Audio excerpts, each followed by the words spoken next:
Assault and batteries, but my trunk stay ever ready. Assault and battery, if you scared, you never ready.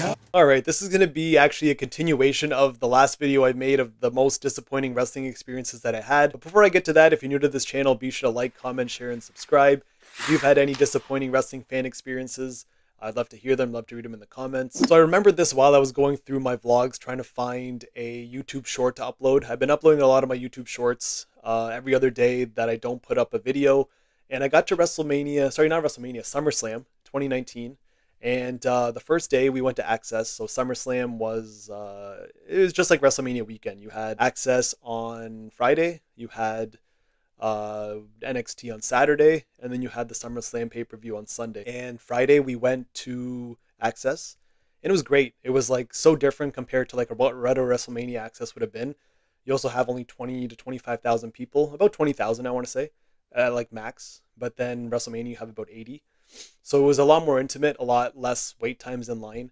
So whoever I wanted to meet, I got to meet, and it was great. You know, you would literally just bounce from one to the other. Some guys would have no lines at all. You know, your lower tier guys would have no lines. And you would buy a VIP for the bigger talent. So I had a VIP for Rey Mysterio and Daniel Bryan. But then the story comes, this is actually the first time I'm telling this story. So if you go back to the vlog, I did not include this in the photos of the people I met. And it's actually me meeting Randy Rose. And just thinking back, it was so ridiculous that this even happened. And just the attitude from like waiting in line. I remember I was with Justin at the time, and we're standing there, and fans would go up to kind of like shake her hand, and she'd be like, no, I'm not shaking your hand, like give me a fist bump, which was fine. It was 2019. Actually, it wasn't even COVID time, so it was even before COVID. That was my thing. I'm like, oh, it's fine, you want to give him a fist bump. But okay, if you don't want to touch someone's hand, no problem. Here I was thinking it was after COVID, but yeah, it was definitely before. So it was SummerSlam 2019. So she didn't want to shake your hand, which was fine. So we knew, go up there, give her a fist bump.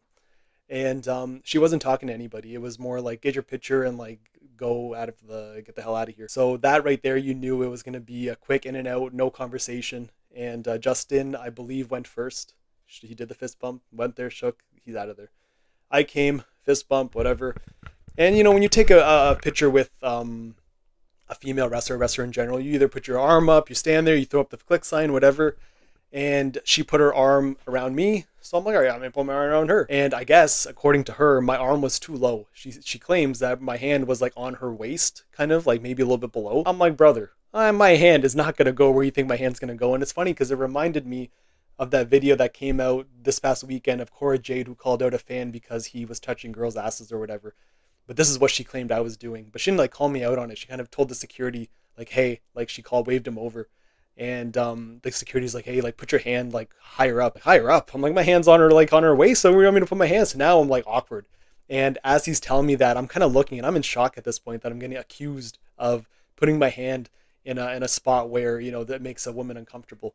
And photo got taken, and I'm gonna post the picture now, but I am in shock. Like, I'm so like taken back that this has been like, it didn't ruin my day, but it definitely caught me so off guard where the picture turned out absolutely like atrocious. See, I feel like she's happy in it, but like me, I'm like, what the fuck's going on here? And the picture's taken, I left.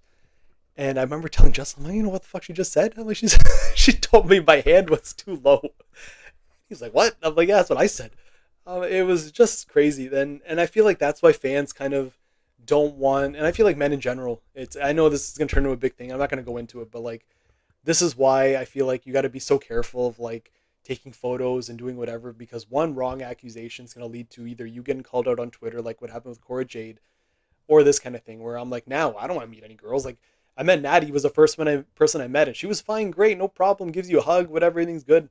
But Mandy Rose, damn, I don't know what the hell she thinks she is, or what she believes deep down in her heart that she thinks she's better than what she is. But like, man, it wasn't like that at all. And I'm like, I'm never doing this shit again. And that was it's almost like I cleared that out of my memory, because I literally thought so hard of which bad wrestling experiences I had for the last video I made, and this wasn't even like, didn't even come to my mind. And I remember I scrolled through my video seeing, you know, SummerSlam and whatever, but after watching them, I'm like, oh yeah, I met Mandy Rose and this is what happened. Thought I'd share that video with you guys, thought I'd share the story with you, and let me know if you had any bad experiences.